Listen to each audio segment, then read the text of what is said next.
guys अब चाहिँ टक्कै लाग्दिएको होइन फर्किँदैछु सामान लिएर टक्कै दुईजनाले चाहिँ हिँड्न आइपुग्यो नि त सामान यस्तो छ कुछ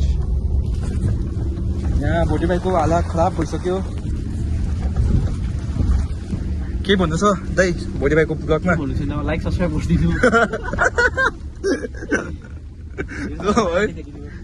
अहिले चाहिँ हामी 7 बजी पुग्दैछ हो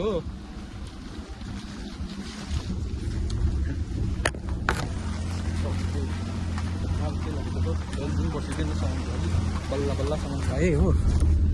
अन्त स्थिति चाहिँ यस्तो छ कुछ चाहिँ लाग्दिएको टाइम चाहिँ तपाईँले कुरा गर्नुहुन्छ भने टाइम आफै हिँड्छु यहाँ सर्टहरूको गत्ती न मट्टी भइसक्यो के भन्नु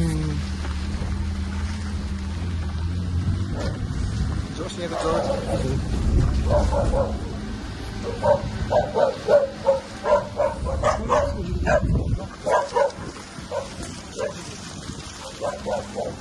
चर्च